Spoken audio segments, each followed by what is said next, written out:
Attorney Rufil Fernandez Banyok. Attorney Rufil Fernandez Banyok. Straight to the point. O karon, ania ang inyong anchorman. Sos veritatem sed pro veritate. Wa kitay mahimo aron sa pagpakigbatok sa kamatuoran, kundili aron sa pagdapig sa kamatuoran.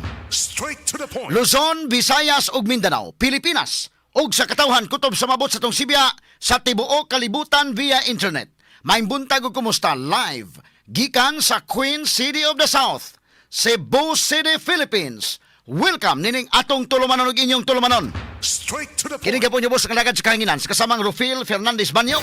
Mo'y paday makiguban kaninyo nining laing adlaw sa atong pagpakigbisog. Adlaw karon mahigala nga Miyerkules ug pizza 7 na. Buwan sa Enero tuig 2025. Straight to the Sa point. gihapon hatagan tagpagtagad ang mga isyos nga may labot ang lungsod. Nagbagang mga expose, naguna mga reports. Dinhi lamang gihapon mga higala sa atong pagban-uban nining atong tulumanon ug inyong tulumanon. Straight to the point. Naguna sa tumas gutanan karong butaga mga kaigsunan, kapulisan sa lungsod sa Mindanao padayon nga nag-imbestigar aron pag-ila sa inahan ni atong usa ka bata nga napalgan ang ulo ni ini nga gitangag sa iro. Straight to the point. Ato ni pagtagad may gala puwela sa mga nangaon karon. No mo ni nahitabo kagahapon pero atong gisubay mga higala kagahapon gilubong naman dayon. Katong ulo mga higala in town sa bata. Straight to the point. Ato tong sayron mahigala og dugang pagyod, no? Unsa man to bag-o gito na tawo tong bata, kay ang picture magud mga sukit paminaw medyo gahi-gahi naman tong uluha og daghan namang buhok, no? Pero tingali pod og duna mahigalain matawo nga bata ngayon adto nga kadaghang buhok. Ato ni tagag pagtagad pero unsa man atong paghinaot sa atong Mindanao Police nga ilang klarohon sab sa pag-imbestigar ni og pagsubay sab sa CCTV. No, kay lisod sab kayo mga kagalaan nga human adto maong panghitabo, gilubong na ang ulo mo raman og tinapol. Straight to the point.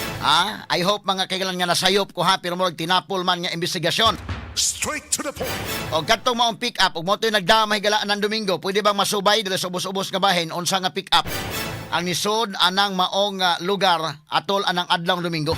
Straight to the point. Ato ni tagag pagtagad mga sukit tig paminaw kay of course dito sa kabukiran wala na yung mga CCTV but dili sa lungsod kanagod mga higalang lungsod sa Mindanao og gikan ka sa Cebu padung ka sa may south o moingon kag tubod flowing water naay mutipas anak padung sa tuo padung dito sa bukid nga bahin sa Mindanao. No, although dako ni nga trabahoon pero mukugi ang atong kapulisan malagmit pagkakuas laglid kinsa ang naglabay adtong maong bata. Straight to the point. Dito mahigalas kalibunan ang dapit. Dito mahigalas sa may Campus City sa lungsod sa Mindanao. Straight to the point. Ay pagsusi na to may gala, gilubong naman to dayon day. Ato ni pagtagad kay ang ako mong tanaw sa kon ba no? Mahimo day Ken. Ikaw day tanaw nimo sa picture. Mahimo nga okay, bata to na bag-ong na tao siguro so ipakuha ba kato sa inahan o ron sa ba? Pero mura man gutong uluha day nahanginan na day ba? Murag na tao na nga taod-taod. Ato ni hatagag pagtagad lubutaga sa atong paman-uban usab nining atong tulumanon ug inyong tulumanon. Straight to the point. Samtang subay sa pagsugod usab sa novena masses ugmang adlaw alang sa kapistahan ni Senior Santo Niño, gipasidan-an ang mga motorista labot sa road closures nga ipatuman sa mga kalsada duol sa Basilica Minore del Santo Niño sugod ugmang adlaw. Straight to the So point. atong mga motorista dunay mga ipagsilado nga mga kalsada diha napita sa area sa simbahan sa Basilica. So kung mahimo makalikay mo anang mga areas aron nga dili mo matanggong sa natad sa trapiko. Straight to the Og point. sa pikas bahin makaigalaan gawa sa dress code ipatuman usab sa kaparian ang no big backpack. Nga palisi alang adto sa mga debuto nga gusto mosulod sa Basilica compound aron mutambong mga higala sa mga misa novena. Straight to the So point. ayaw mo pagda og mga backpack nga dagko og pagsulod dito sa Basilica isip kabahin kana sa security measures nga himuon sa Basilica mga suking tigpaminaw. Straight to the point. Samtang sa laing bahin Konsyal John Alcobero Sisinio Andales nagkalantugi sa sesyon sa City Council kabahin sa isyu sa nag-viral nga vendor og tubig diha sa Plaza Subo.